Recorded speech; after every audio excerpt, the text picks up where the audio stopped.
With the Paris Patrie Doctrine, during the 18th Congress, this committee submitted its report regarding the issue involving the missing minors who were recruited by the Communist Party of the Philippines, New People's Army, National Democratic Front, or the CPP-NPA, NDF.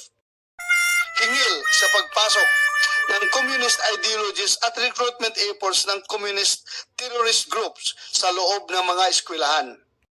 Was hosting the 31st Asia Pacific Parliamentary Forum, it was reported that a former University of the Philippines Los Baños student, Jethro Isaac Ferrer, who became a New People's Army fighter, was killed in an encounter with government troops in Gloria, Oriental Mindoro.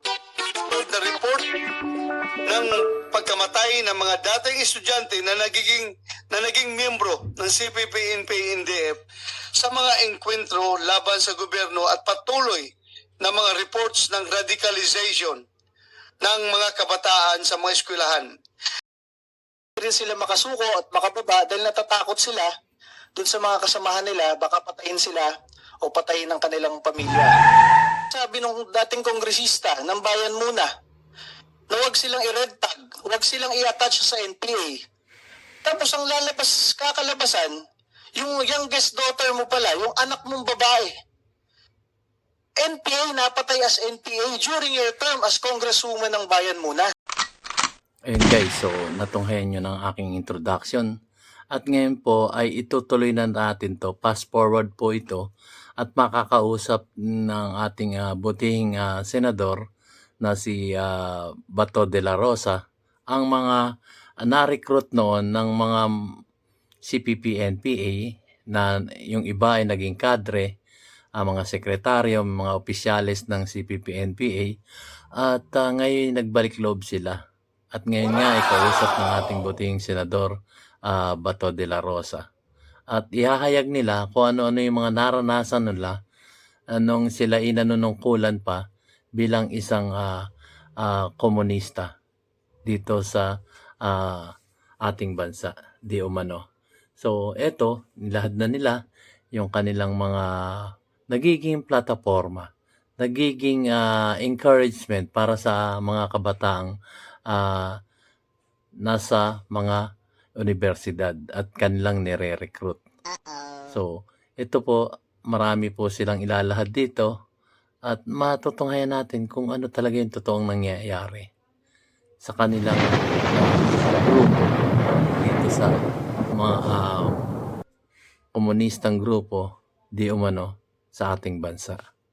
So, tunghayan po natin guys. At bago po tayo magsimula, ito po ang inyong lingkod, si DIY KKB Informative, na nagpapasalamat po sa aking mga viewers at sa aking mga subscriber na patuloy na sumusuporta sa aking YouTube channel DIY KKB. Maraming salamat po sa inyo.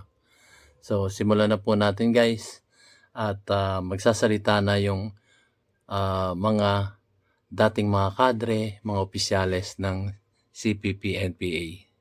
Ito po. At kinakausap po siya ni Senator Bato de la Rosa.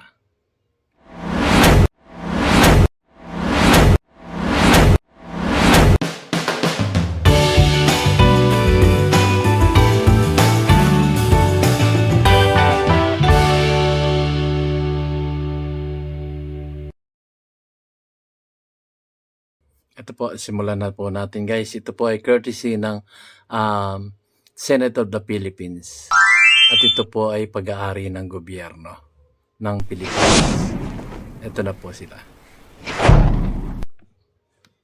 So, propaganda na naman nila. Winning the propaganda war sila na, the government is the ones violating their own policy of declaring these schools as a peace zone. O bakit dito? Kipag-gigira ang sundalo. They're drawing the war, they're drawing the encounters going towards the schools para madamay ang mga bata. Ganon kawalang hiya itong mga NPA na ito. Ganon talaga. Alam nila yung ginagawa nila. Gusto nila lutuin tayo sa sarili natin mantika. Kung mga tao, kung hindi nag-iisip, masama na naman ang gobyerno sa kanila. Sabihin na naman ng mga tao talaga, itong mga sundalo at pulis, ginigira yung eskwelahan. Pero ang NPA ang humihila ng gira papunta sa eskwelahan. Ganoon yun sila ka sweetik. Akala nila maisahan nila yung gobyerno. Next, ito sa mga surrender, mga former rebels. Tanungin muna kayo. Tanungin ko kayo bago kayo magsalita lahat. Sino sa inyo pinaka-latest na nag-surrender? Pinaka-latest? Anong taon ka? Nag-surrender? 2021, Mr. Chair. 2021. Na-recruit ka? Anong taon? Sa legal organization, sir, 2014, and into the armed group, sir, 2019, sir. 2019. That's why I'm asking this, dahil gusto ko malaman from among you, kasi sigurado ako, kung nag-surrender kayo o na-recruit kayo during the effectivity, during or after the effectivity of the Anti-Terror Act, which criminalizes recruitment. Alam ko na kilala niyo kung sino yung nag-recruit, dapat yun ay nakasuhan na. Kasi alam ko hanggang ngayon, nandiyan pa yan sa mga eskwela ninyo. Sige pa rin recruit yung mga gago na yan. Sige pa rin pang-recruit, sige pa rin pangluluko ng mga tao na yan. Yung mga teachers na yan, na mga professors na andyan pa sa mga universities, sige pa rin yan hanggang ngayon. So tinitingnan ko kung sino yung pasok sa effectivity ng Anti-Terror Act para makasuhan na yung mga tao na yan. So yung pinaka-latest na dapat na nag-surrender, na kilala ninyo kung sino nag-recruit ninyo. Andyan pa ngayon, paikot-ikot, palipat-lipat na yung school para mangluko ng mga kabataan. So wala, no? Walang pinaka-latest, ikaw lang pinaka-latest.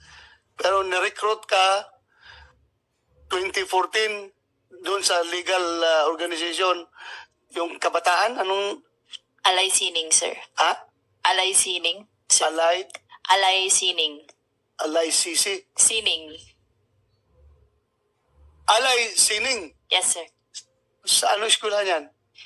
University of the Philippines, Diliman, sir. Diliman? Yes, sir. UP Diliman? Yes, sir. Nandiyan pa yun, yung nag-recruit mo. Nandiyan pa yung eskwela, di ba? Some of them, sir. Some of them. Yes, sir. But hindi pa sila covered. The law is not retroactive in effect.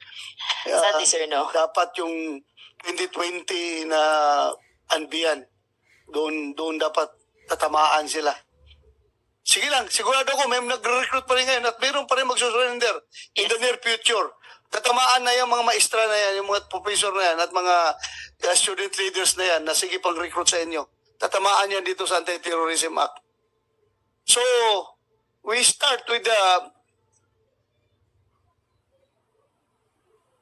itong mga nag-surrender na mga former rebels. Sinong gusto magsalita? Mauna. Noel Minuto. Ano?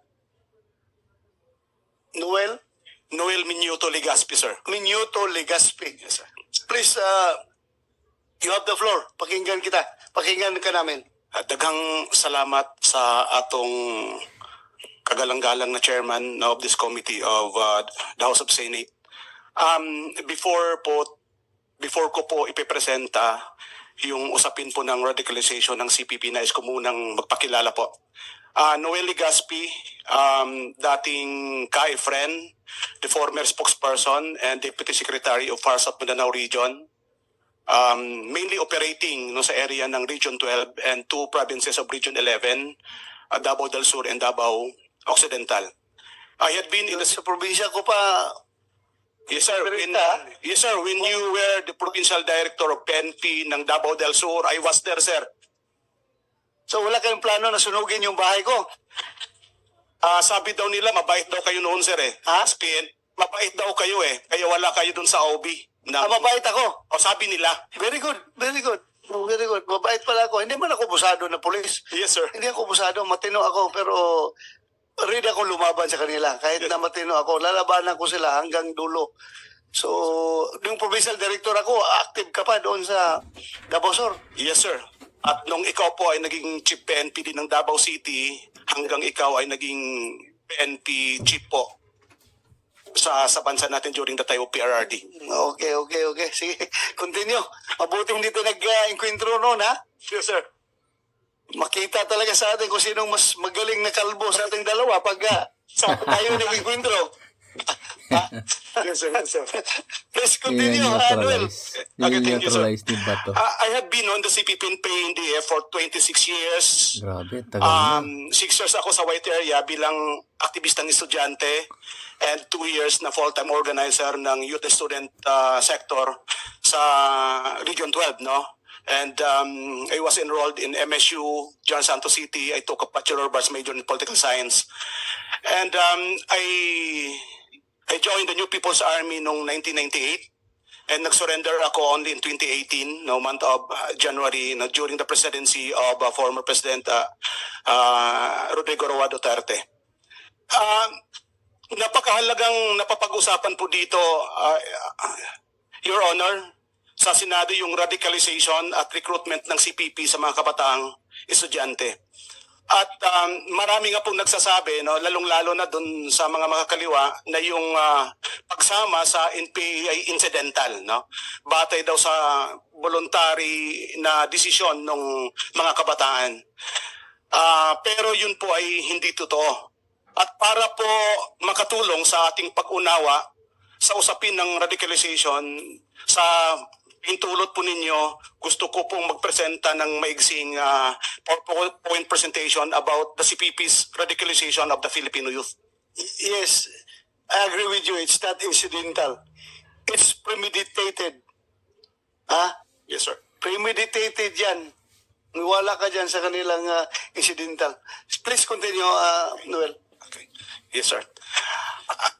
Actually, yung usapin ng radicalization, sa tono po ng CPP-NP NDF ay nagsimula noong late 50s, no? Na kung saan nagkaroon po ng pag-uorganisa sa loob ng UP Diliman na ang tinatawag po ay yung Student Cultural Association of UP, no?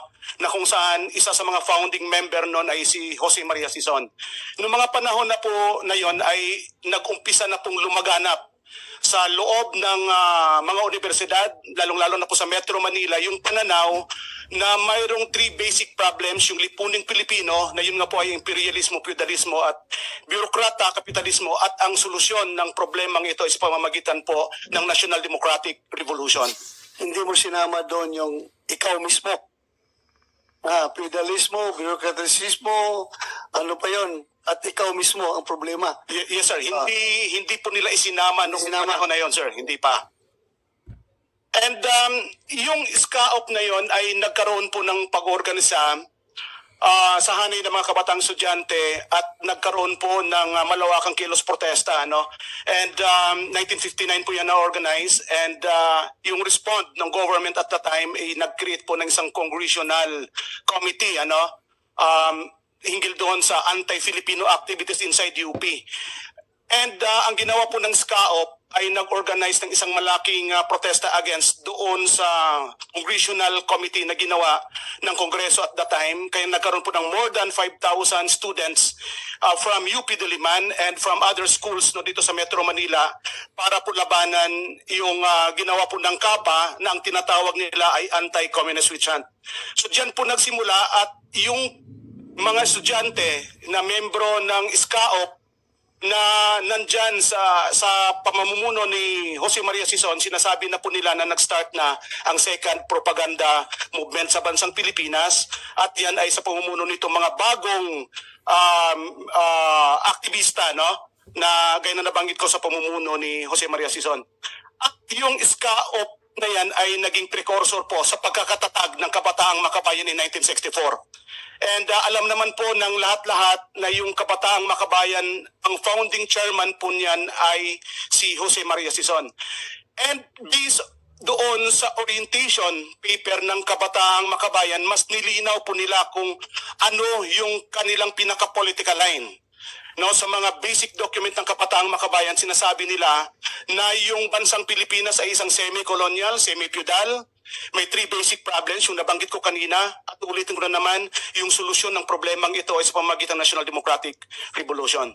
And of course, ang Kabataang Makabayan, dahil nga Kabataang Makabayan, halos lahat ng membro nung itinayo na yan ay mga kabataang estudyante from UP Diliman.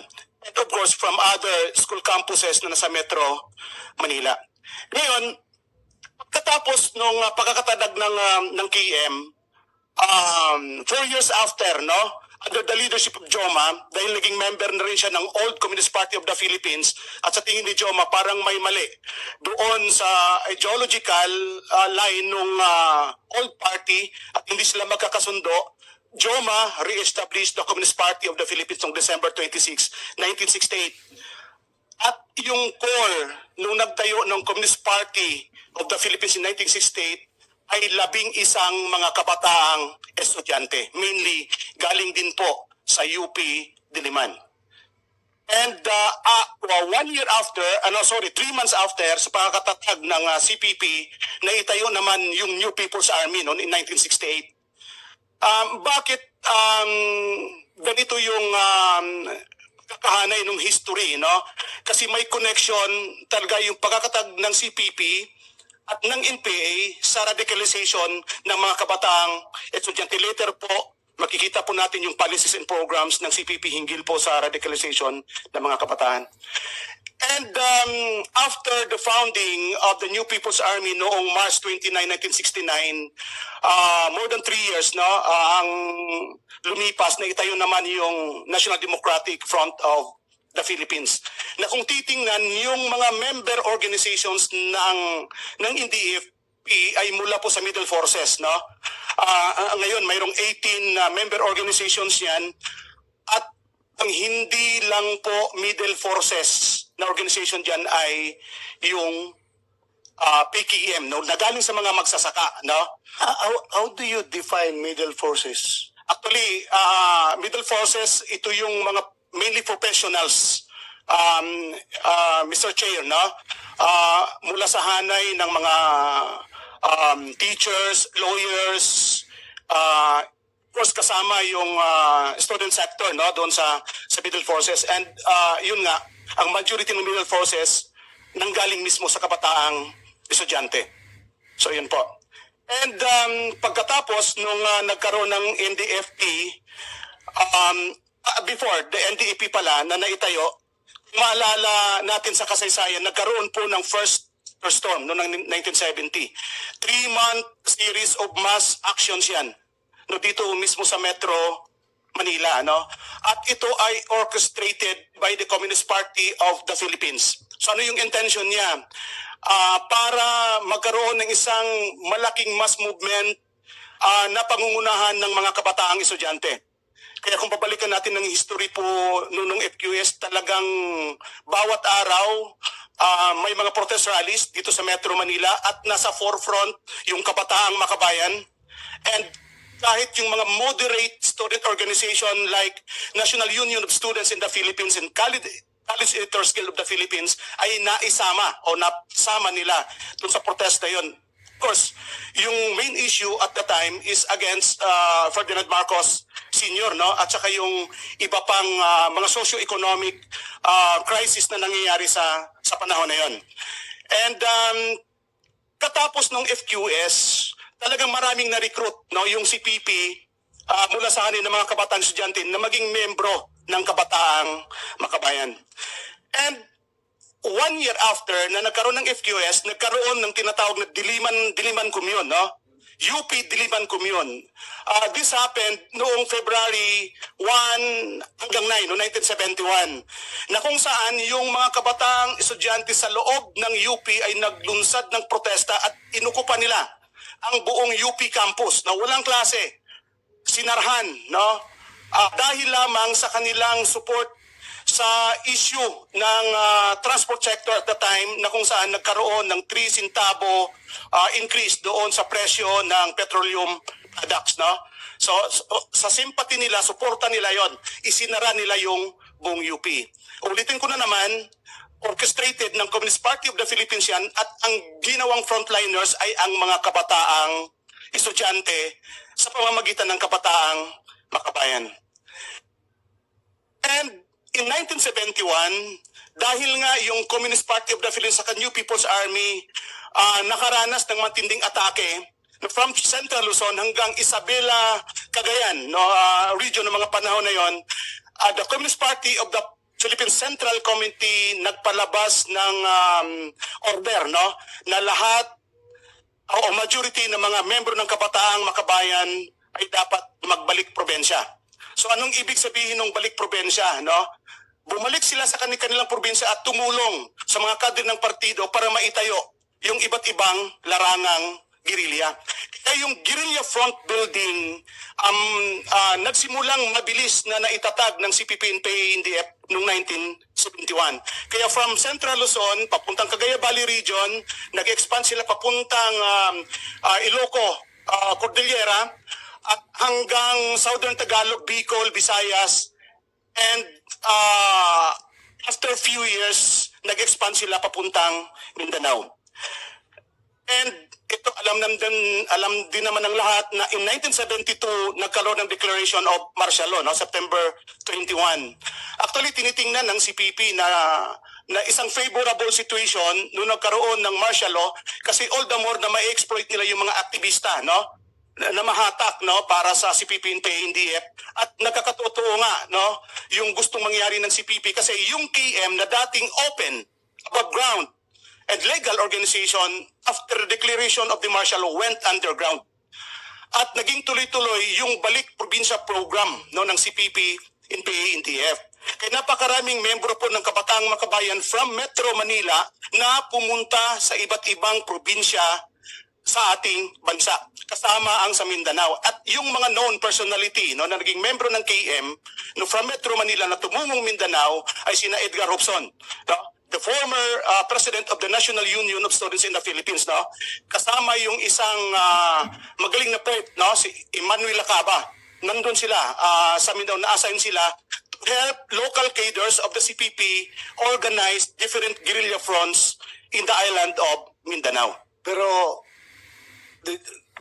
did you know that guerrilla front number 2 is in Mindanao, nasa Mako? So historically, iyan yun ng number 2 na front na na-organize. Kaya sabi mo, una silang nagkalat muna dito sa Northern Luzon, Southern Luzon, then Visayas, then lately lang Mindanao, di ba? Yes, So pinakauna, nakagawa ng guerrilla front doon sa Mindanao, sa Mako, Davao del Norte. Ngayon, kuha na, Davao de Oro na, Mako. Yes, sir. Continue. Yes, Chair. So ngayon, yan po yung nangyari. And dahil nga based doon sa summing up and assessment of the CPP sa kanilang initial application noong kanilang program, sinabi ng CPP na marami tayong tagumpay pero kailangan magkaroon tayo ng summing up para makita natin yung lessons and all the more na ma-push natin forward yung National Democratic Revolution. Kaya ang ginawa po ng CPP, nagpalabas ng dalawang document. In 1974, yung Our Urgent Task, and in 1976, yung Specific Characteristics of Our People's War. At ang isang laman, provision ng Our Urgent Task, nakikita po natin sa screen, sinasabi po dyan na all our party cadres and members must be well acquainted with the fast-changing economic data in the country as a whole and in the local areas where they are so that they can give clear substance to their propaganda and agitation. Itong situation na to, iba before the declaration of martial law, Pero ito yung mando, Ito yung sinabi ng CPP na kailangan na mag-fit in, sa bagong sitwasyon yung CPP. So anong ginawa nila kasi martial law, All dissent, all opposition at the time bawal Pero talagang nagpursige yung CPP. Nagsimulang nagkaroon ng isang malaking rally ang mga manggagawa sa La Tondenia na sinundan naman ng malawakang rally ng mga estudyante from different schools in Metro Manila using the issue of tuition fee increase that started in 1975, series of actions until 1976 at yung mga malawakang kilos protesta po na yan sa Metro Manila ay nagbunga po ng pagkakatatag ng League of Filipino Students noong September 11, 1977. So kahit martial law, talagang nagigit sila kasi ang gusto talaga nila yung mga estudyante, ma-radicalize yan and later on ma-recruit para maipadala po sa bundok, para hindi lang para maging fighter, kung hindi magiging kadre no, ng CPP in PA. So yan po, na-organize yung League Filipino Students. And noong 1980, yan po yung kasagsagan talaga ng Marcos dictatorship, ano? Napakaraming different political organizations na sumama sa campaign na yon, no? At nakita ng CPP na ang isang malakas na organization ng mga estudyante ay ang Student Christians Movement, no, in the Philippines. So ang ginawa ng CPP, pinasok, in-infiltrate itong organization na ito na supposed to be religious yan, no? Through the help of the Christian National Liberation a religious organization organized by the Communist Party of the Philippines, ECMP was infiltrated, no, in 1980. Then later on, subjugated, no. Kaya until now, ECMP is being led, no, by the Communist Party of the Philippines, no. Ano meaning? ECM? Student Christians, Christians movement of the Philippines. Thank you. Your Honor. And after which, i-shortcut na lang po natin, maraming nangyari during the time of Marcos, napakaraming estudyante ang sumama doon na 1986, no, hanggang na-oust de Marcos Sr. and hanggang sa panahon po ni Cory Aquino, no. Kaya nung pagtatapos ng termino ni former President Fidel Ramos, naitayo yung Anak Bayan. Ayun. Excuse me, sandali. I would like to acknowledge the presence of Senator Cynthia Villar. Ma'am, thank you for attending this hearing. Salamat, ma'am. Go ahead. Please continue. Thank you, Mr. Chair. And yun nga, 1998, the Anak Bayan was organized. No?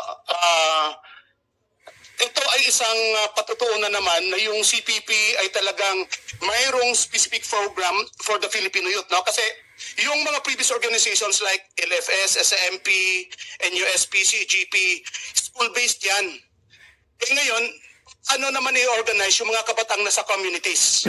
So kaya sinabi ng CPP, okay, let us organize Anak Bayan. Kasi yung Anak Bayan pwedeng sa loob ng paaralan, pwedeng sa mga komunidad, pwedeng sa mga baryo, no, kung saan may concentration ng mga kabataan.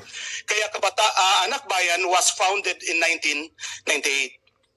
And pagkatapos po niyan, mga ilang taon ang nakalipas, na kung saan yung CPP nag-organize din ng mga party list na organizations and participated in the party list election noong 2001 and naipanalo nila yung Bayan Muna, nakita nila na dapat magkaroon din ng party list, no, for the Filipino youth. So kaya noong 2003, the Communist Party of the Philippines organized Anak ng Bayan, no? And sumama ito noong 2004 party list election, pero hindi sila nanalo. And by 2006, iniba ng CPP yung pangalan ng Anak Bayan, so ginawang Kabataan Party List.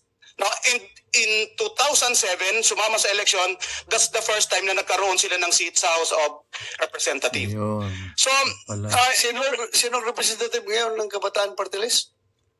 I think it is Honorable Congressman Raul Manuel, Your Honor. Manuel? Ngayon. Hindi, ang tanong niya ngayon. Siya, oh. Okay. So yan po, Thank you. Your Honor. And so yun po yung brief history. Ngayon, papasok po ako doon sa ano yung policies and program, no, for the Filipino youth of the Communist Party of the Philippines. As we all know, yung gaya na nabanggit ko kanina, yung CPP ay mayroong political line, no? National Democratic Revolution. And according to the doctrine ng CPP, hinggil sa usapin ng National Democratic Revolution, may binabanggit kasi silang to form of struggle, no? The primacy of the armed struggle and secondary yung role ng parliamentary struggle. At mayroon silang, dahil nga may parliamentary struggle, sa ibang termino, mayroon silang white area, no? At doon sa white area, may silang tinatawag silang white area orientation. So dito sa two forms of struggle, binabanggit po dito, Mr. Chair, na dapat magkaroon ng isang revolutionary underground na at magkaroon ng isang democratic mass movement in the cities. At yung tinatawag na revolutionary underground, that includes the underground movement among youth students, no? And titingnan po natin yung specific na program nila for the Filipino youth. Next slide, please. Sige pa po, isa. Ayan. So dito, binabanggit po na sa our urgent task nila, ang sinasabi po dito, but their children are concentrated in universities and high schools. And here, they are receptive to revolutionary propaganda. The schools therefore merit the consensus attention the party. Pag sinabing party, CPP po yan, these are next in importance to the factories in the urban poor communities. Nasa white area orientation po yan ng CPP, yung sinasabi ng our urgent task. So para sa kanila, talagang target yung different campuses, colleges and universities kasi nandun yung concentration ng mga kabataang estudyante. So yan. And ito, the majority of the party cadres and regular fighters in the People's Army as a matter of course youth. So another totoo po ito na nasa kanilang mga official document. And next, the student youth and teachers can join the vanguard of the cultural revolution in shattering the superstructure and etc. Yung binabanggit po dito na vanguard of the cultural revolution, walang iba po yan. Kung kami ang mag-i-interpret sa loob, kasi yung lagi sinasabi sa amin, that's the Communist Party of the Philippines. Very And systematic gaya na sila, ba, ano? nabanggit po kanina ni Yusek Cardema, halos mauubos na sila ngayon. Kaya pinapalakas nila yung recruitment kasi part ng kanilang program yung usapin ng replenishment of the fighting forces by the ceaseless flow of new blood. So kailangan nila laging may na-organize sila at nare-recruit, nararadicalize ng mga kabataang estudyante. And in making the cultural revolution we launch mass protest actions like strikes and demonstration, we hold conferences and etc. Gaya po na nakikita natin yan sa slides, yan din po yung ginagawa ng mga kabataang estudyante sa iba't ibang universidad na na-infiltrate po ng CPP, ng Communist Party of the Philippines. So ayan. Kaya yung sinasabi mo ngayon, it really underscores the importance of stopping the recruitment. Dahil nga, di ba, sabi mo, paubos na yung kailang puwersa ngayon. So kung hindi sila makarecruit, talaga magdidemise yung struggle nila. So, dapat talaga maputol yung recruitment. That is why this hearing is very important. Hanapan natin ng paraan na mahinto yung recruitment nila. Please continue. Okay. Pwede i-click na lang natin kasi yung iba, yung mga punto po paulit-ulit. Dito tayo sa mga ilang slides na last slides po. Next. Sige, next. Next pa. Ayan. Pakibalik lang doon sa isa yan. Ito pong sa baba po na naka-highlight po. The development of the democratic movement in Manila, Rizal, in other urban areas constitutes the power political support revolutionary struggle in the countryside. So tinitingnan nila political center kasi yung Metro Manila. So mainly dito nanggagaling yung mga kadre nasa iba't ibang mga universidad. Kaya kailangan din po na pagkaroon ng attention po sa sentro ng bansa po natin, no? Itong Metro Manila. And para hindi lang po yung nabanggit natin, those are the policies and programs at nagkakaroon po yun ng organizational expression. Next. Ayan. Yan po yung structure ng Communist Party of the Philippines, no? From the National Congress, Committee Central, and etc. At sa structure, mayroon pong tinatawag na National Organization Department at sa ilalim po nun ay nandyan yung National Youth and Student Bureau. So meaning, mayroon talagang committee, no, yung partido, para doon sa implementation ng policies programs nila about radicalization in recruitment of students. Next please. At yan po yung structure ng National Youth and Student Bureau. So lahat po ng mga nababanggit na mga legal organizations ay mayroon pong tinatawag na party group no, embedded doon sa loob yung Communist Party of the Philippines at kasama yung ibang mga malalaking paaralan dito sa Metro Manila. Next. At hindi lang po dito sa Metro Manila, sa national level, kung hindi sa mga regions. So sa regions naman po, ang tawag ng committee ng CPP na in charge para sa mga kabataang estudyante ay Regional Youth and Student Bureau. Hindi lang sa level ng region, maging sa loob ng mga eskwelahan na pinapasok nila ay nagtatayo sila ng iba't ibang party branches ng CPP, basic unit ng Communist Party of the Philippines, at mayroong malalaking paaralan na ang tinatayo nila section committee ng Communist Party of the Philippines. Next please. So ayan po, ang sinasabi po dito, we can start to draw into the party the most advanced elements from the ranks of the school activists. Eventually, the party branch should emerge in the school. And sa malalaking universidad yung section committee. Grabe. And lastly, Systematic talaga sila. sa CPP Constitution, Article 7, Section 2, ang sinasabi po dito, the branch as a basic party organization shall be established wherever at least 3 party members can work together as a collective unit, kasama po sa place of study, sa mga paaralan. So yan po yung sinasabi. Kaya, ang radicalization and recruitment ng CPP sa mga kabatang estudyante na maging kasapi ng NPA ay hindi po incidental o coincidence lamang, kundi nakabatay po sa programa ng CPP na may malinaw na sistema, eskema, layunin at direksyon na ipinapatupad po ng mga kadre nito sa na naatasang magsagawa ng gawaing masa sa hanay ng mga kabataang estudyante sa loob ng iba't ibang paaralan ng ating bansa. Sana ang presentasyong pong ito ay nakatulong po sa inyong unawain ng radicalization na ginagawa ng CPP ay isang malaking problema na nangangailangan ng isang napapanahon at tampatang tugon upang maproteksyonan po natin ang mga kabatang estudyante sa lagim na kanilang sasapitin sa kamay po ng CPP and PNDF.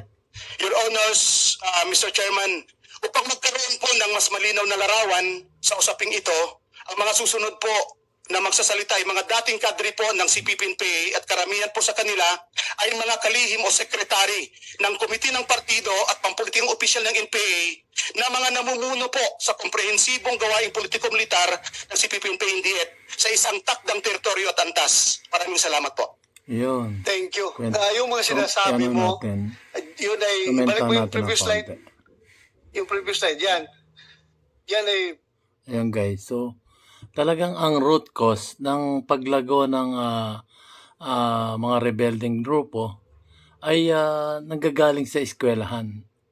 Kaya naman, nananawagan nga sila na bantayan natin ang ating mga anak sa kanilang mga sinasabing mga project, yung kanilang mga pinupuntahan. So, kailangan bantayan natin sila. Kasi dito talaga nanggagaling, di umano, sa eskwelahan, sa mga universidad, nanggagaling ang recruitment. So, talagang systematic sila guys. Systematic ang kanilang, kung natunghayan yung slides at napag-aralan, talagang systematic sila. May kanya-kanyang mga grupo at mga, kumbaga sa logic ng mga iba't ibang asosasyon na may kanya-kanyang tungkulin. So, napakahalaga pong bantayan natin ating mga anak. So, ituloy po natin. laman ng konstitusyon ng Communist Party of the Philippines. Yes. So anong magiging, I just would like to get your comment. Hindi ba tila yung konstitusyon ng 1987 konstitusyon ng Pilipinas ay parang naka-align rin sa konstitusyon ng Communist Party of the Philippines dahil nga yung party list na yan na nakalagay sa konstitusyon ng 1987 konstitusyon ay parang naka-align din dyan sa konstitusyon ng CPP na Malamang. yung lahat ng mga sektor, labor, student, peasants, lahat ng sektor ay ini-empower, di ba? Para, ako lang, I'm just wondering, parang naka-align, ano? Yes, Mr. Chair. Actually, yung Constitution, kung paano po sinulat, kung titingnan po no, from first page hanggang sa last page, halos kapareho lang din po sa pagkakasulat ng 1987 Constitution. Kaya nga, naobserbahan ko, kaya tinanong kita, anong komento mo dyan? So, a lot of things must be done pagdating sa ating konstitusyon. Dahil nga ito talagang party list system. Hindi ko, I don't mean yung party list na mga matitino, yung party list talaga na ginamit ng komunista, ginamit ng National Democratic Front, CPP, NP, NDF, para ma-infiltrate itong mga sectors na ito at ginamit para sila maging legal front ng the armed struggle. Sila nga yung nasa parliamentary struggle, di ba? Nagsusuporta sa armed struggle ng NPA. So, napakabigat na problema ito. Ito yung party list na talaga nagamit nila ng gusto. So, sinong next na magsalita? Okay. Yes, you have the floor, Miss Arian Jane Ramos. Evelyn Corbin. Yes. Magandang umaga po sa atin. Taga saan ka, Evelyn? Taga dito po talaga ako sa Caloocan City. Salukan ka? Yes po, sir. Kasi marami kasing Corbin doon sa amin sa Davao Sur. Tagalog. Ang father ko po is from Catbalogan, Samar, sir. Balugan, Samar. Yes po, sir. Sige, go ahead. You have the floor, ma'am. Magandang umaga po sa ating lahat. To the honorable senators, Mr. Chair. Bago po ako mag-umpisa, ako po ay magpapakilala. Ako nga po pala si Evelyn L. Corpin, 29 na taong gulang, former rebel po at former Secretary General ng Lakas ng Kabataan para sa Bayan, Cagayan Valley sa Polytechnic University of the Philippines sa Santa Mesa, Manila.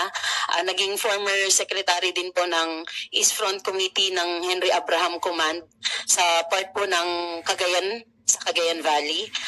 Member din po ng Kumiting Tagapagpaganap o Executive Committee ng COMPROB o Kumiting Probinsya ng Cagayan under the ARCV o Kumiting Rehiyon Cagayan Valley ng Communist Party of the Philippines.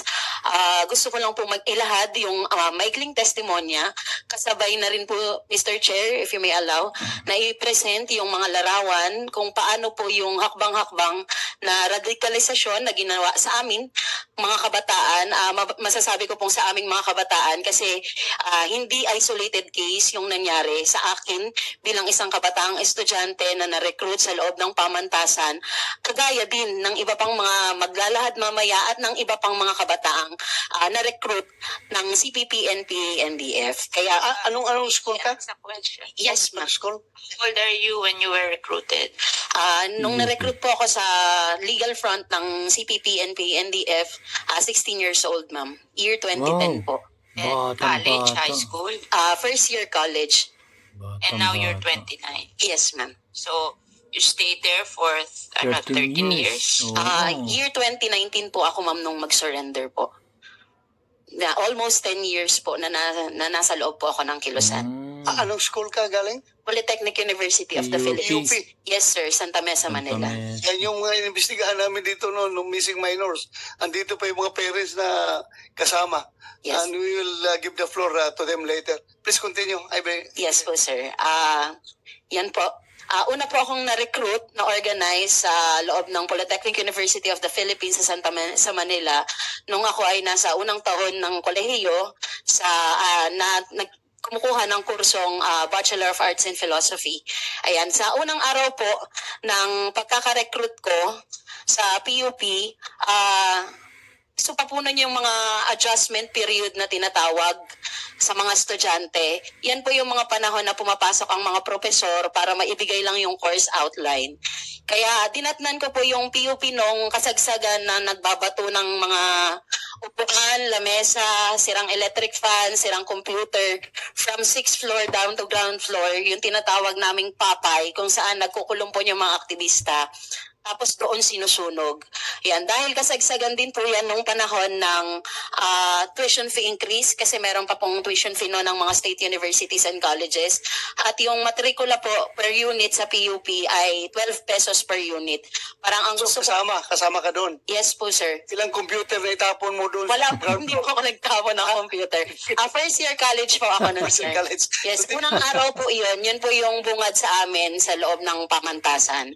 Kaya mula po doon, may mga pumapasok na mga student organizations. Hindi lahat naman is under ng CPP, NPA, NDF o mga CTG-affiliated organizations. May mga traditional organizations din na pumapasok sa mga classroom, nagbibigay sila ng orientation, nagre-recruit sila na maging member ng kanilang organization. Pumasok noon sa classroom namin yung SCMP, Anak Bayan, LFS, then yung organization na nasalihan ko po, yung Lakas ng Kabataan para sa Bayan Cagayan Valley o Lakbay CV. Siya yung kaiba sa ibang mga organizations na pumasok, gaya ng SCMP, Anak Bayan, tsaka LFS, kasi yung mga yun, sinasabi nila na sila ay para sa karapatan ng mga kabataang estudyante. Ayan, tapos nagtatalakay sila hinggil sa tagsulok na meron daw magsasaka, merong mga manggagawa, mga petty burgess. Yung triangle po ng social stratification kung saan nag-start daw yung social contradiction, bakit nagkakaroon ng tunggalian sa uri. Pero yung Lakbay CV, nung pumasok siya sa amin, at bakit naging interesado kami dun sa organization, sinasabi nila na sila ay mga human rights advocates, sila ay mga peasant advocate, mga environmental advocates at indigenous people advocate na sinusulong yung karapatan ng mamamayan ng Cagayan Valley, sa rehiyon ng Cagayan Valley particularly. Kaya nung pumasok sa amin si Kuya Bob, mas kilala sa yung totoong pangalan niya is Deo Montes Claros. Second year college po siya noon, AB Philosophy course din. Naging regional coordinator po siya ng Kabataan Party List sa Cagayan Valley at naging fourth nominee ng Kabataan Party List noong year 2016. Diyan po sa mga larawan, actually, nagaganap yung mga pagpupulong, pagre-recruit sa amin sa loob ng mga lugawan sa PUP, yung mga kainan, mga cubicle na pinag-i-stayan namin. Yan. Doon kami unang ni-recruit. At doon kami pinapaliwanagan ano ba yung kalagayan ng kabataan, ano ba yung kalagayan ng pagmimina sa Cagayan Valley. So, yung recruiter mo is a fourth nominee ng Kabataan Party List. Yes po, sir. So, By year 2016, talagang sir. kasinungalingan yung sinasabi nila na hindi talaga sila involved sa recruitment. Yes po, sir. No? Very clear. Yes po. So actually, yung recruiter ko po is from Caloocan City din po. Kaya, uuwi ako sa bahay, galing ng eskwelahan, sasabay talaga siya sa bus. Tapos habang nasa bus kami, dinidiscusan niya na kami. So kung sabihin ko sa iyo, ako ay taga-Kabataan Party List, huwag mo kaming i-red tag. Masama yan. So ano masasabi mo ngayon? Hindi naman po red tagging yung ginagawa namin. Ibinabahagi po namin kung paano kami ni-radicalize. Correct. At the same time, paano Pero- kami nahikayat o Pero kung sila ang makinig sa iyo, in-associate mo sila sa movement ng NPA, red tagging daw yun. Red tagging talaga. Yan ang kalagi pa kaling sinisigaw. Please continue. Ang masasabi ko lang dun, Mr. Chair, sila po kayo yung ma-recruit at umakyat sa bundok at manirahan doon ng ilang taong nakikidigmak sa hanay ng puwersa ng gobyerno. Kaya, Tell it to the Yes, sir. Kabataan Party List representative. Tell it to them. yes, sir, yes. Ayan. Kaya yun po, yun yung naging paraan ng pagre-recruit. Kaya hindi lang iba-iba po yung forma ng recruitment sa amin. Hindi lang po sa room-to-room discussion, minsan po may mga cubicle or mga organizational booth kasi uso naman po yan sa pag-i-start ng klase, nagpapakilala talaga yung mga iba't ibang organizations. Yan, kaya po, yung Lakbay CV po, gaya nga po ng sabi ko, nagpapakilala sila as human rights advocates, peasant advocates, indigenous people advocates. Pero ang isa sa pinakamainit na issue po noon kasi sa Cagayan Valley ay yung usapin ng pagmimina o mining. Yung iba't ibang klase ng environmental issues sa bahagi ng Cagayan Valley, particularly yung open pit mining sa Nueva Vizcaya, offshore mining sa Santa Ana, sa coastal areas ng Cagayan, at yung dredging daw po ng Cagayan River. Kaya diyan, pinapadala kami sa, kung makikita niyo po sa presentation, pinapadala po kami sa Cagayan Valley for immersions. Mag-launch kami ng mga forums. Yan po ay bahagi lahat ng radicalization na tinatawag. Kasi mula doon sa pagpapropaganda sa amin, bibigyan kami ng propaganda. Then later on, after na ma-explain sa amin yan, kami naman na yung magpapropaganda sa mga katulad naming kabataan. Parang tinitrain kami na maging propagandista ng organisasyon. Ikalat yung mga iba pang kabataan na tara sali kayo sa lakbay. Kasi yung parang yung organization namin, isa siyang regional youth organization. Ibig sabihin, hindi siya under ng NYSB na pinakita po ni Kano El kanina. Isa siyang support group, direct siya na kinokomanda ng KRCV, yung Kumiteng Rehiyon ng Cagayan Valley, CPP, para mag-deploy ng mga kabataan from Manila punta ng Cagayan Valley mismo. Kaya yung deployment namin, hindi kami dinadalang Mindanao, hindi kami dinadala sa ibang regions. Cagayan Valley area po talaga yung pinagpadadalan sa amin. Yeah, Senator Cynthia Villar, ma'am, you want to ask something? Interseed, kasi yung issue ng mining is not bad. 9 million hectares, which is 1/3 of the Philippines, have metal deposit. And gift sa atin yan ng Diyos. Sa ibang bansa, katulad nung may mga oil deposit, inaayos nila yan para makaipon ng bansa from that. And then, pag naubos na yan, merong fund, like Maharlika Fund, na nanggaling dun sa mining, na pag wala na yung metal deposit natin, iyon ang pandi-develop ng bansa natin. 1/3 of our country has metal deposit. That is a gift. Kaya walang masama sa mining. Ang masama sa mining lang, yung illegal miners, yung hindi sila nagpo-follow sa batas. Pero yung mga miner na legal, na sumusunod sa batas, walang masama yun. Kasi remember, pag hindi mo tinanggal yung metal deposit sa ilalim ng kasi environment ako hindi mo tinanggal yon, hindi mabubuhay ang halaman.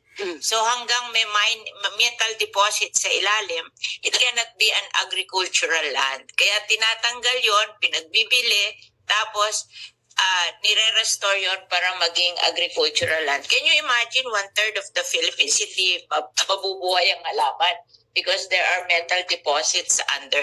So walang masama ang mining. Dapat lang gagawin in a legal way, not illegal mining. Yun lang. Kaya huwag kayong maniniwala sa ganon na sisiraan yung mining. It's a gift sa Filipino people. Manti mo 1/3 meron tayong metal deposit. Ang mahal-mahal niya. Ayun. Gagamit natin. So walang masama doon. Nakunin natin, i-restore natin as agricultural land at matamnan ng mga farmer natin dito sa Pilipinas at pagkakitaan. Kailangan lang yung manner of doing it is legal. Yun lang. It should be legal and responsible mining methods, practices. Thank you, ma'am. Go ahead. Yan po. Kaya yun po yung actually na mga ginamit na issues. Paano kami inagitate or paano ginalit kaming mga kabataan regarding mining. Dinadala po kami sa mga areas kung saan pinapalayas daw po ng mga mining corporations yung mga tao doon. Pinupunta po kami sa barikada. Ayan, kaya doon parang habang nandoon kami sa area, gina-justify nila na tingnan nyo, ayan ang epekto ng pagmimina sa Pilipinas. Yan ang epekto ng dayuhang at malakihang pagmimina sa Pilipinas na dinadambong nila yung lupain daw ng mga magsasaka. Kaya kaming mga kabataan na syempre gusto rin namin pangalagaan ng kalikasan, ganun in-exploit yung issue. Ganun yung inagitate kasi dumadaan po talaga yung radicalization sa part ng carousal ng agitation para gamitin yung issues, ipakita, tapos i-immerse kami dun sa area, ipapakita sa amin na naaagawan ng lupa yung pinaagawan ng lupa yung magsasaka. Tapos doon nila justify na kailangan natin magprotesta, kailangan natin mag-rally, kailangan natin kausapin yung nasa government. At the end of the day, pag may mga rallies na po, tapos nagkakaroon ng mararahas na dispersal, gina-justify din nila na tingnan nyo ang nangyayari sa kabataan, ang nangyayari sa mamamayan. Pag nagsasalita siya, dinadaha siya ng gobyerno. Kaya wala daw pong ibang solusyon kundi magpangan ng armas. Yun na yung justification Komento nila na natin hindi na yan. madadaan sa anya. Di ba? Narinig nyo guys. So doon pala sila umaatake. Doon sa parte na mahihirap na mamayang Pilipino para ipakita yung kahirapan, inaagawan di umano sila ng mga lupain. Kaya ang sisi doon sa mga miners na legal na kumbaga hindi nakakasira sa kalikasan. So dito naman ang pinapatunayan niya na ang itinatanim sa kanilang mga isip yung mga mahihirap ninanakawan ng kanilang mga solar o mga lupa na kanilang sasakahan. So napakasimpleng dahilan na para ikay ma-brainwash para sumapi sa kanilang grupo. So ituloy po natin. Sa program, hindi na madadaan daw yan sa rally or sa mga kilos protesta. Kailangan mag-armas. Kaya yun po yung ginagawa. Kaya mula sa mga terrace, immersions, meron pa nga kaming mga hog-attery, ayan, o plant attery na mga activities, nagpo-crystal clean up po kami sa Manila Bay. Yan, nagtatanim pa kami ng mga puno sa gitna ng kagubatan ng Sierra Madre. Actually, mga fruit-bearing trees na ang sa likodan naman nun ay parang kainin din kasi ng mga NPA yun pag napadaan sila doon. Kaya magtanim ng mga fruit-bearing trees. Pero yun yung ginagawa namin as a whole. Kaya dinarahas daw yung mga environmentalist activists namin. Yan naman, naglulunsad kami ng iba't ibang forums regarding human rights kasi magkakadugtong yung mga issues ng estudyante sa kalikasan bilang bahagi ng mas malaking lipunan at sa lagayan daw ng pagiging pasista daw or ng pagiging marahas at bayolente ng gobyerno.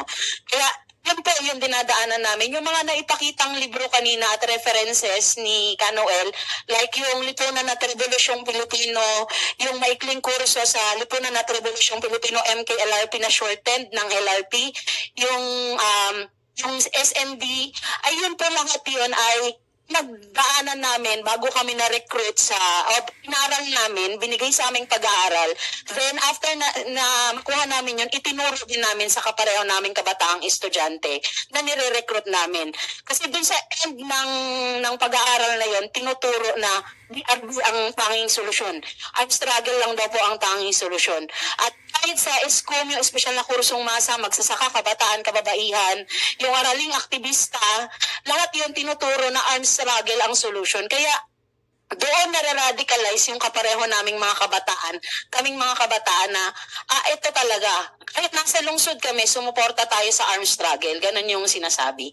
So, ngayon kung sasabihin ko, halimbawa ako yung kabataan party list, sabihin ko, ang habol namin dyan sa kabataan para sa will to advance the welfare of the youth.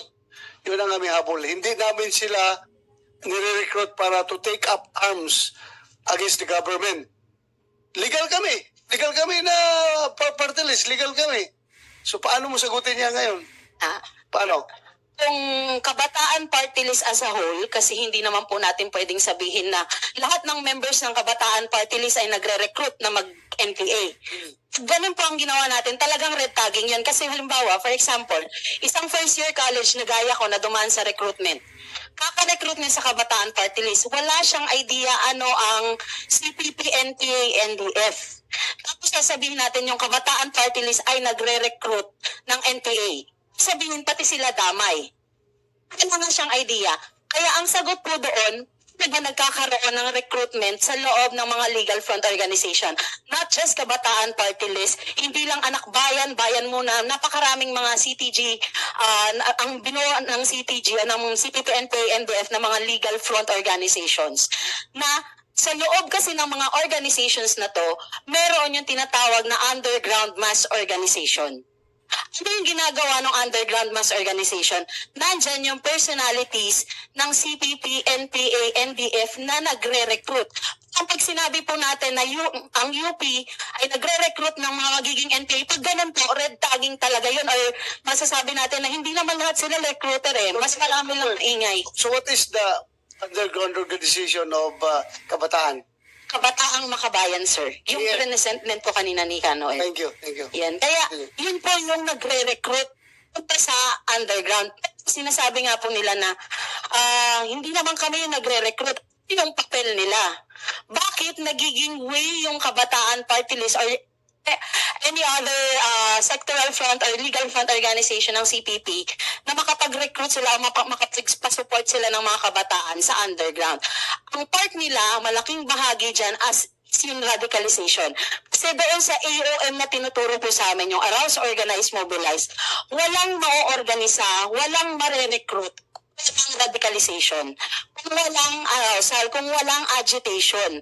Kung hindi magpapropaganda ang CPP, NPA, NDF at mga legal front organization nito, hindi naman sila makaka-recruit. May ma-recruit man sila, maglalaylo. Atras, aalis din. Hindi sila magpapatuloy. Pero habang tumatagal yung radicalization na magtungo yung isang kabataan sa violent extremism, yun na yung dudulo na siya na ay kailangan kong tumanga ng armas. Ay kailangan kong mag-NPA. Kasi nga, ito yung justification. Ito yung kalagayang ipinakita sa akin.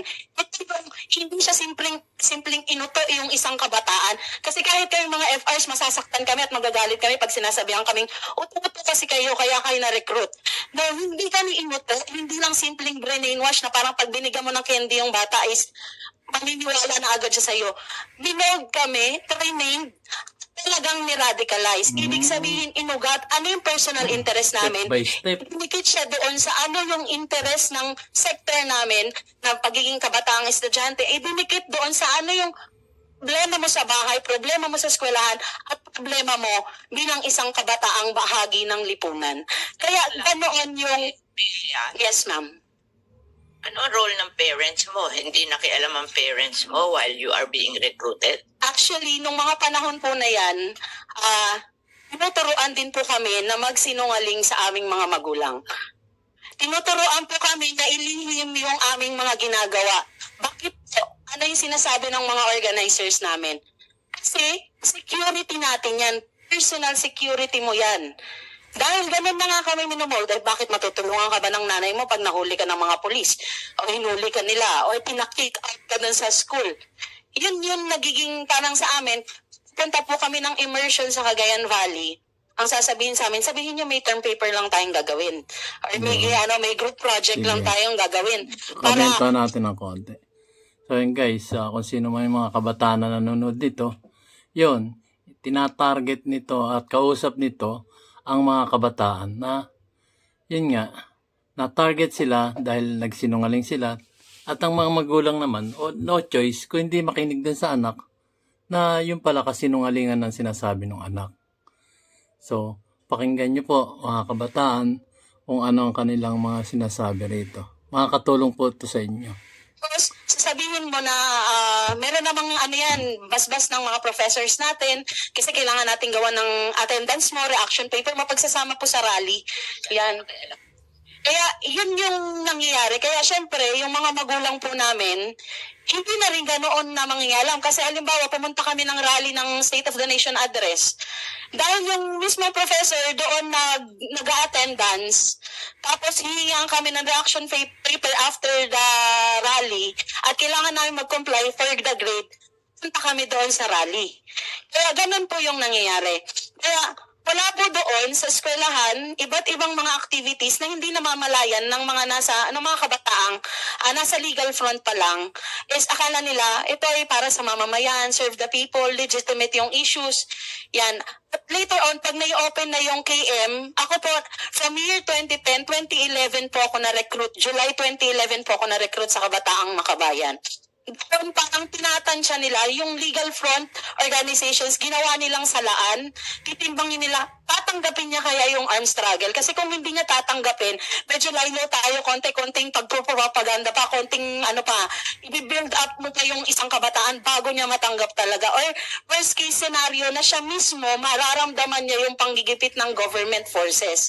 Kaya ganun po yung ginawa. Then by year 2012, naging CPP member na po ako. Recruited po ako ng 2 UP professors, isang professor from UP Diliman, si Ma'am Joanne Manzano, tapos isang UP professor naman po from University of the Philippines, Manila, si Sir Alan Nisina. Na-recruit ako sa loob ng UP mismo sa faculty room. Paalala ko, graduation noon April 2012 sa University of the Philippines, Diliman. Ni-recruit ka nito mga professor rito Sa CPP po. to join the CPP. Yes po, sir. So yung mga teacher nito, andun pa ito sa eskwelahan? Andyan pa? Sa pagkakaalam ko po, nandun pa rin po. Andyan pa? Hindi ako na-recruit. Ba't ikaw na-recruit ka, PUP ka? Yun nga po, hindi naman po lahat. Actually, yun yung sinasabi natin na hindi lahat ng estudyante ng mga universidad kung saan nagre-recruit ang CPP, NPA, LDF. Trait na nakita nila na may predisposition ka to become a communist. Yes, ma'am. Yan. Yun po yung sinasabi namin na hindi lahat, siguro sila yung maingay, kaya sila yung nakikita at naririnig, pero hindi po lahat. At hindi naman yung mismong institution ang nagre-recruit. May mga personalities inside the institution na nag-i-infiltrate, nagra-radicalize at nagre-recruit ng mga kabataan para sa armed struggle. Bata kami every day. Yes po, ma'am. Diyan sa tawag dyan, sa, ano yung niraralihan dyan sa, Menjola po, ma'am. every day, sinasakay kami ng bus, pumupunta kami dyan. Galit na galit ang mga magulang namin. Pag uwi namin sa UP, naando na mga magulang namin, galit na galit. Pero hindi kami na-recruit ng CPP, MPA. Good for you. Nagpupunta lang kami sa rally. Good for you. Nag-a-attend kami, tapos pagdating ng gabi, uuwi na kami. We were never recruited. Actually, nung recruitment po sa amin, sa class po namin, isang block kasi kami na ng AB Philosophy na first year. 57 kami na-recruit sa legal front. Then after po nun, ang na-recruit na lang sa underground, yung Kabataang Makabayan, 10. Ang naging CPP member, 6. Ang naging NPA member ay 3. Kaya mula sa legal front, Kasama ka sa 3. yes po, sir. Mula doon sa 57, yun po yung sinasabi naming salaan siya. Hindi lahat mare-recruit. Pero magiging stepping stone yung mga legal front para maibukas yung ganong klase ng radicalization. Yes. Nakakapagtaka, ikaw talagang na-recruit ka out of so many youth. Ano ang mo? Bakit ka nagkaganon? What made you do that? Yung Na-brainwash. To understand you. Yes, ma'am. You can Na-brainwash. understand other youth. What made you do it?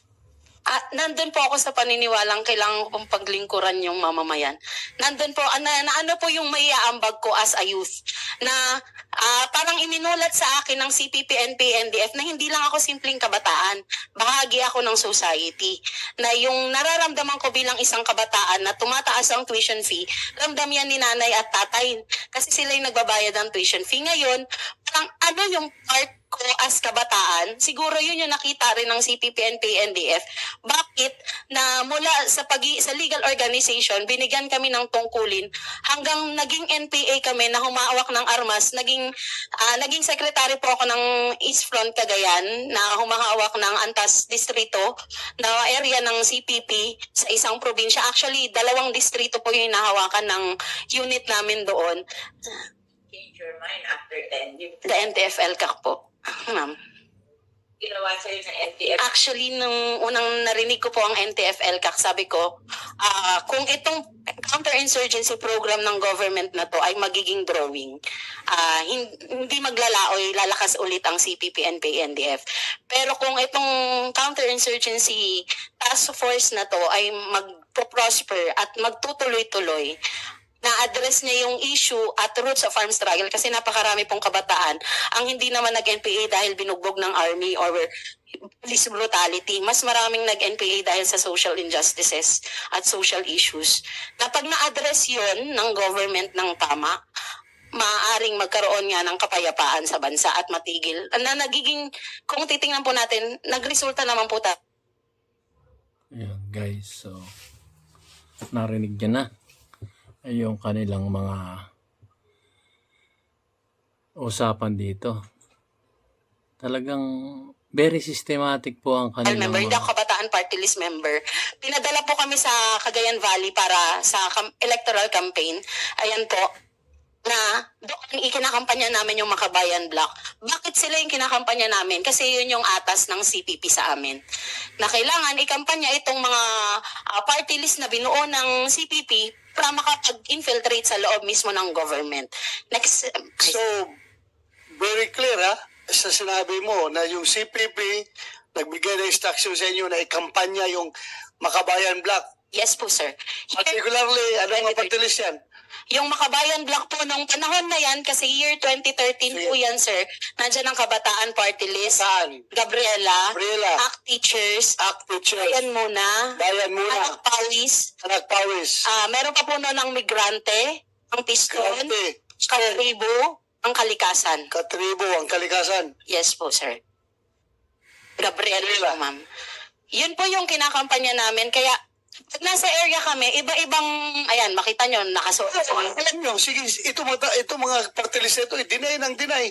Na wala silang linya sa CPP, NPA. So, yun po talaga kasi ang turo sa loob ng Kilusan na itong mga front organizations na to, sila ang magigiit na hindi legal kami. So, meaning, ikaw nang gagaling sa loob, naging armado ka, Yes. sumabi ka sa armado, lumaban sa gobyerno. Can you categorically say na ito mga party list na ito na sige deny ng deny ay mga sinungaling? Yes, sir. Yun. Ulitin mo nga, sinungaling sila. Yes, sir. Oh, thank you. Yun. Ayan, no.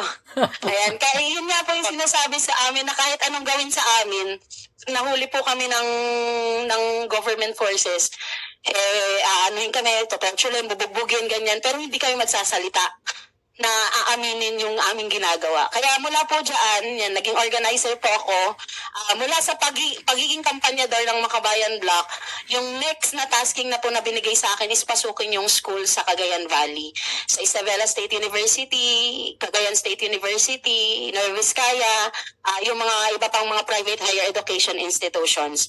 Yan po, gamit-gamit yung pangalan ng mga front organizations ng CPP, NPA, NDF. Sabi ko nga po, hindi pa ako KPL member, hindi ako CEGP member, pero yun yung ino-organize ko na hindi alam ng mga organization na yun, na yun yung gamit namin dahil parang open secret na sa amin at meron ng understanding sa lahat yun na pwede mong gamitin yun kasi CPP member ka naman. Ganyan. Next slide po. Ayan. Kaya mula yan sa Cagayan Valley po. Ayan. Yung mga larangan. Next slide po. Ayan. Ulit nga, anong ginawa sa'yo ng Intip, Iltak at nagbago yung paningin mo sa buhay? Actually, hindi pa po man nangyari sa akin personally. Nung bagong surrender po kasi ako year 2019, ako nag-surrender June. Hindi pa naman ganun talaga nag-prosper ang NTF-LCAC. Hindi pa ganun nag-implement.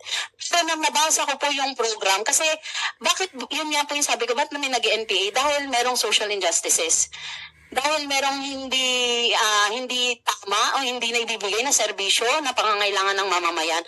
At yun yung isa sa kaya ginagawa sa mga far-flung areas, sa mga vulnerable areas na ihatid yung social services na kailangan po ng mamamayan. Kaya hindi ka man personally nararamdaman, pero dahil ngayon nakikita ko na maganda yung program at pag nangyari yun, magtatagumpay ito, maaaring magtagumpay o makapigil na sa paglakas ng kabila.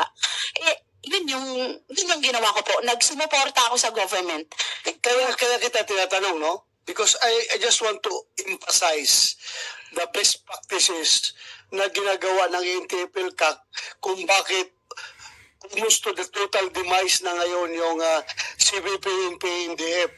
Kaya gusto kong iklaro sa iyo yun from you. Coming from you, na isang dating armado, bakit nagbago yung paningin mo sa buhay through Intip, Iltak? That is through addressing the social issues, Yeah. yung mga pagbibigay ng mga basic services ng ating gobyerno Yeah. through Intip, Iltak, doon sa mga barangay na talagang matagal ng pinabayaan. Yes. So, yun nga, sasabi ko sa iyo, masama kaya minsan, masama, all the time, masama ang loob ko kapag during budget hearing ay palaging binabawasan, almost na talagang halos wala ng pondo yung Intip, Iltak. Dahil nga alam natin kung gaano ka-epektibo. Yes. Gaano ka-epektibo ang Intip, Iltak. Ngayon, Sinong magbubunyi? Sinong si-celebrate kapag nawala ang pundo ng NTFL-CAC? Ang CPP-NPA. CPNP, correct? Yes po, sir. So yun Yes, na, sir. kaya dapat talaga suportahan yung NTFL-CAC sa kanilang mga programa sa gobyerno. Nakita mo sa For example, yes po, ma'am. For example po, yung simpleng farm to market roads sa mga far-flung areas po, simpleng kuryente, yung gagalingan ng tubig. Kung hindi po talaga na yung na-clear yung isang barangay, so the community support program po na ginagawa ng ating Armed Forces of the Philippines and Philippine National Police, yung local peace engagements para malaman talaga ano yung problema ng taong bayan dun sa lugar. Yung simpleng ganun po na darating dun sa taong bayan, malaking bagay po yun sa kanila. Yung mga tulay na nabubuo, yung mga paaralan na binibuild sa mga far-flung areas, napakalaking bagay po yan sa mga far-flung communities. Yung mga IPs po natin na nabibigyan ng karapatang mag-aral, ma-access yung education, napakalaking bagay po nun. Kaya sa amin, parang yung mga yun, hindi man ako directly, dahil nga yung kagustuhan ko na serve the people pa rin naman eh. Hindi naman pagmamayari ng CTG yung serve the people eh.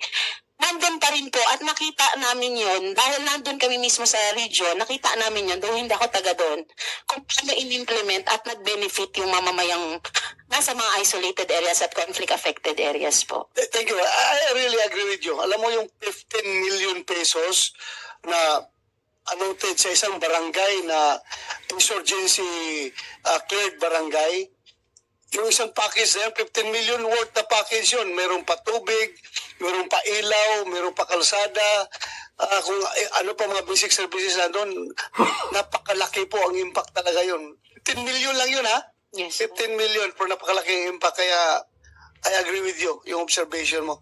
Please continue. Ayun po, sir. Kaya ito pong mga ipapakita ko pong mga larawan naman, mga sirs, mga ma'ams, Your Honor, Mr. Chair. Yan po yung mga pictures din namin nung panahon nasa legal kami at nire-recruit, nag-radicalize kami ng mga sahanay ng kabataang estudyante. Next slide po. Yan, yung ka-collective ko po sa RKKEO, yung regional na konting kulusan ano ng lang po. kabataang estudyante. Konting komento lang po. Tingnan nyo, guys.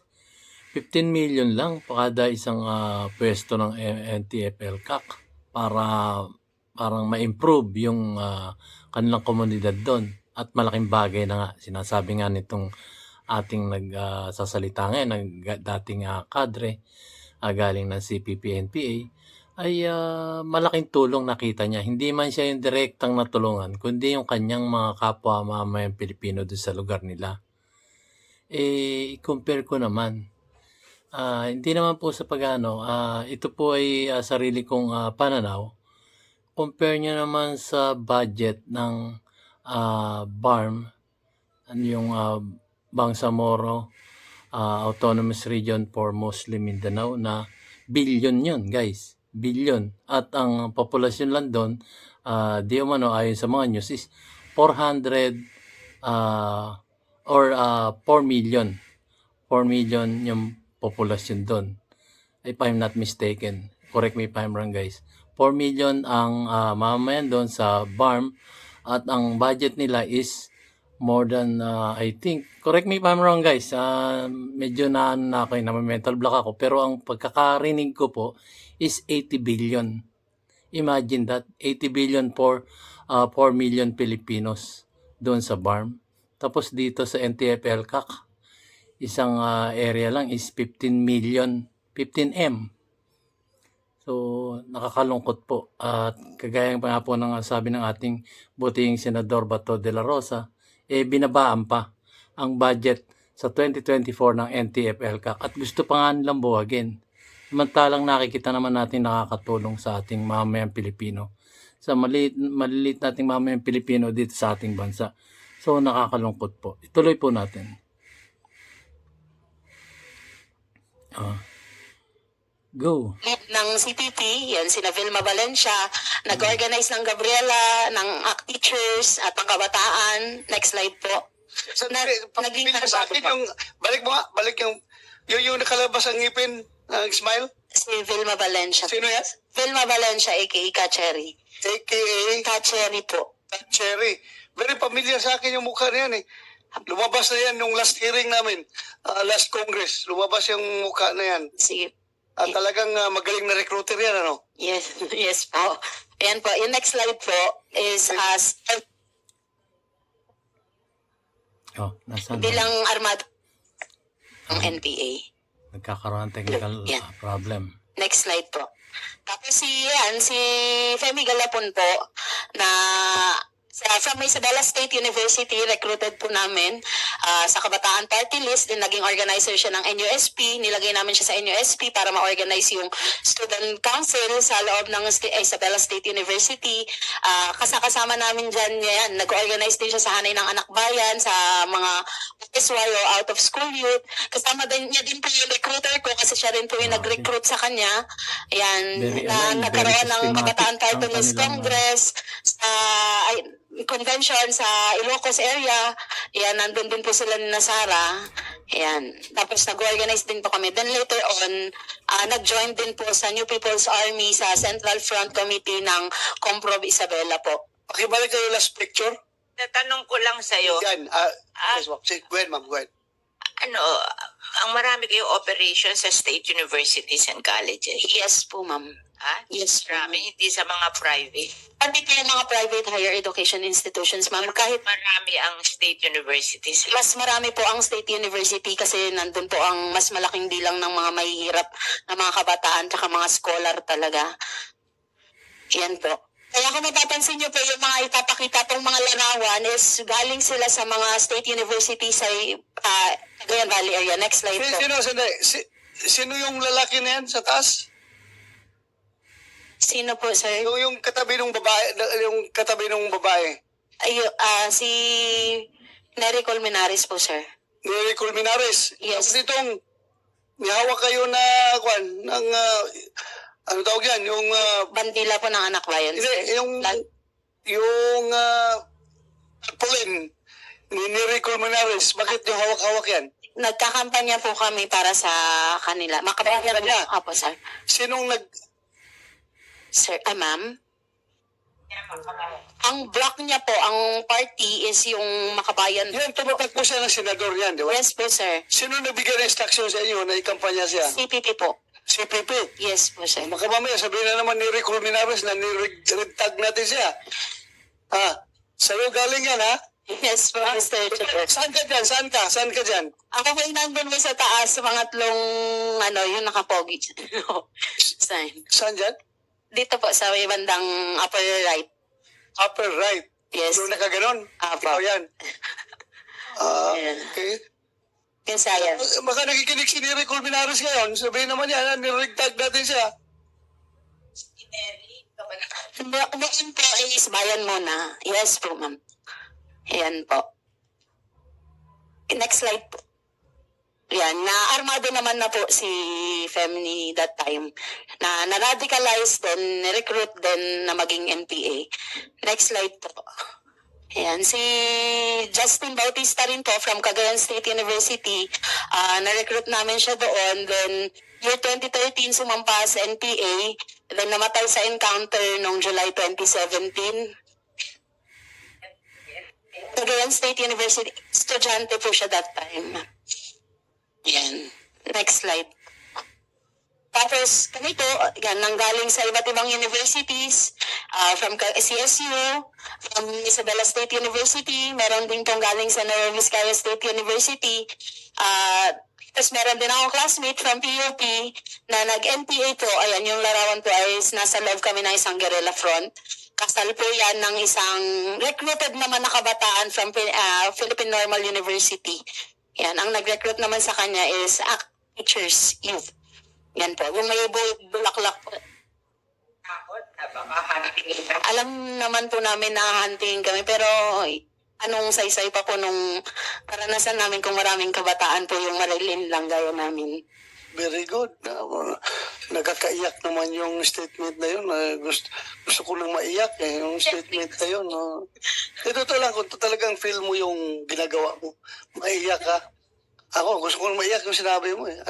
Anong saysay nung kaalaman mo kung hayaan mo lang rin na marami pang mga bata na katulad mo na mapunta sa ganung walang saysay na pamumuhay, di ba?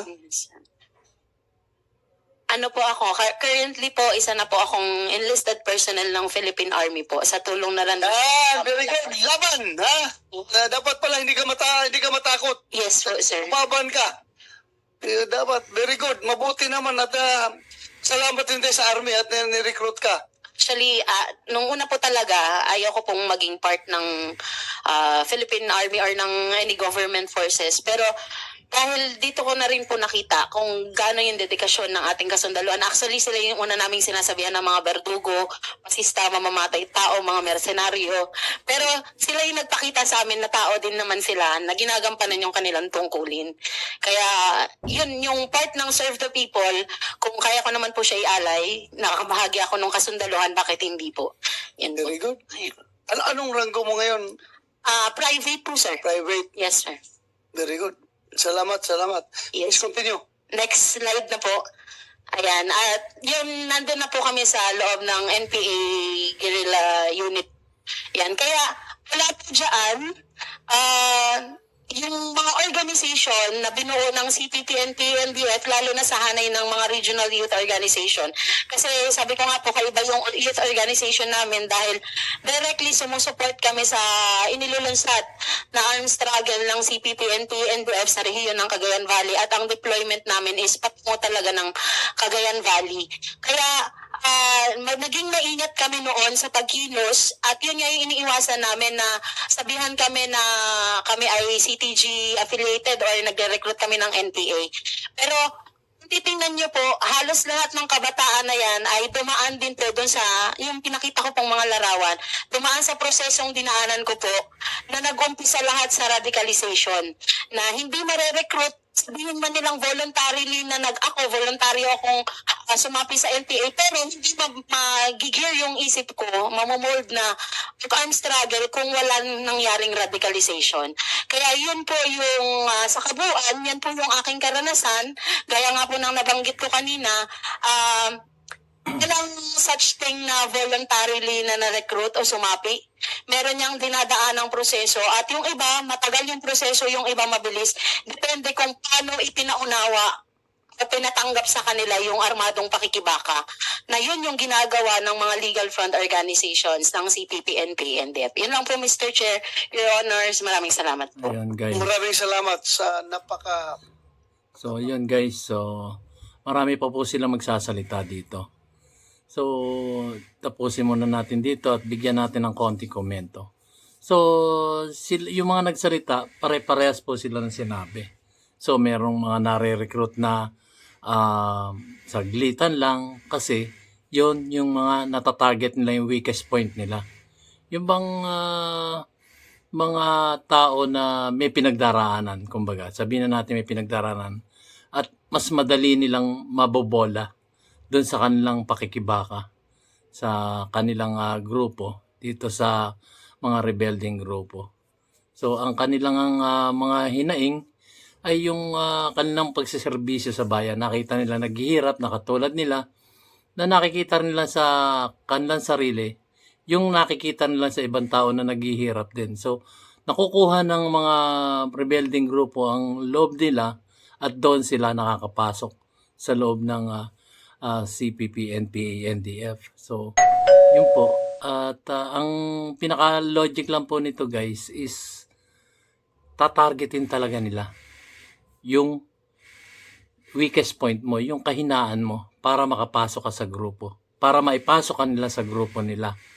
Yun po ang sinasabi nila dito. At pinaliwanag din nila dito kung paano na sila nagsimulang linlangin ng mga rebelding grupo dito sa CPP, NPA, NDF. So, yun lamang po guys at itutuloy po natin ito. Medyo mahaba-haba. Bukas po ulit sa muli natin pagkikita.